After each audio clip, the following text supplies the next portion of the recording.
চারঘাট পৌরসভা দুর্নীতির আখড়া বলে ক্ষোভ প্রকাশ করেছেন স্থানীয়রা। রাজশাহীর চারঘাট পৌরসভার মধ্যে দেশের সুনামধন্য প্রতিষ্ঠান বাংলাদেশ পুলিশ একাডেমি এবং ক্যাডেট কলেজ, এছাড়া সরকারি ও বেসরকারি শিক্ষা প্রতিষ্ঠান রয়েছে। এই পৌরসভার দুর্নীতির অভিযোগের সাথে সাথে বিবিধ সুবিধা থেকে বঞ্চিত পৌরবাসী। কোটি কোটি টাকা ব্যয়ে পানির ট্যাঙ্কি নির্মাণ করলেও তার সুবিধা পাচ্ছে না এলাকাবাসী। আওয়ামী লীগ সরকারের সময় সৌর বিদ্যুৎ আলোকসজ্জার ব্যবস্থা করলেও সেগুলো বিকল হয়ে গেছে অনেক পূর্বে। পৌরসভার 9টি ওয়ার্ডের মধ্যে কিছু ওয়ার্ডের অপরিকল্পিত ড্রেনেজ ব্যবস্থা থাকলেও সেগুলো থেকে সুবিধা পাচ্ছে না স্থানীয়রা। রাতে ঘুটঘুটে অন্ধকার নেমে আসে প্রথম শ্রেণীর পৌরসভায়। বর্ষা মৌসুমে ড্রেনের উপচে পড়া পচা দুর্গন্ধযুক্ত পানির মধ্যে দিয়ে নিজ নিজ বাড়িতে প্রবেশ করতে হয়। এই পানি শরীরে স্পর্শ করার কারণে অনেকের চর্মরোগও দেখা দেয়। তার সাথে যোগ হয় ডেঙ্গু মশার বংশবিস্তার।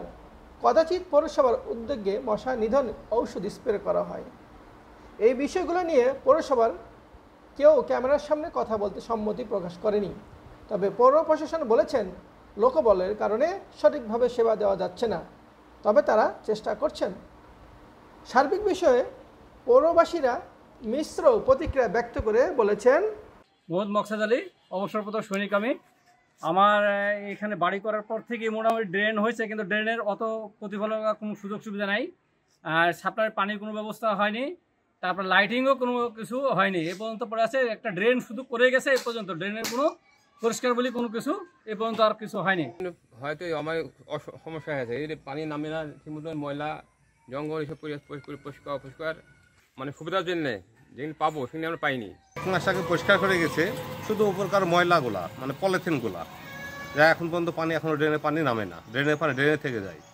আবার উপজেলা থেকে মাইকিং করেছে, যাদের পরিষ্কার থাকবে না তাদের জরিমানা করবে। আমি তো মনে করি প্রশাসনের জরিমানা করা আগে উচিত, এই কারণে যে প্রশাসন পরিষ্কার না করে আমাদের জরিমানা করতে আসবে।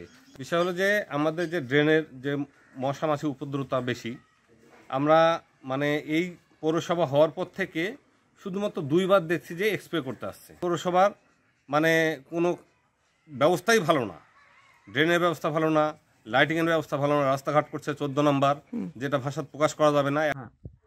এখানে যে পৌরসভার ড্রেনগুলো আছে আমাদের থানার মানে 7টা মানে ওয়ার্ড, 9টা, এর মধ্যে আমাদের 5 নম্বর ওয়ার্ডের ড্রেনটা প্রশস্ত একেবারে 1 ফিট, পানি যায় না, নামার কোন ব্যবস্থা বলতে গেলে বলে যে ইঞ্জিনিয়ার খারাপ করেছে। তো আমার প্রশ্ন হয়েছে যে ইঞ্জিনিয়ার কিভাবে সই করলে যে এটা ঠিক আছে?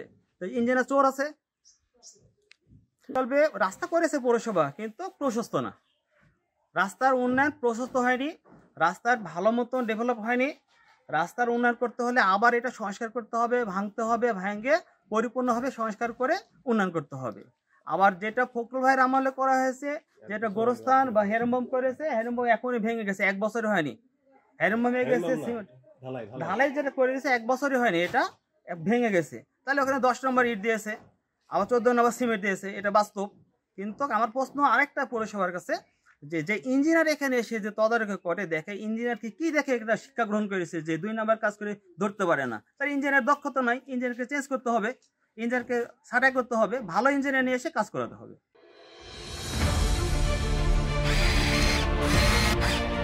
আলোতে থাকুন, ফোকাসে থাকুন, হাত রাখুন প্রজন্মের হাতে।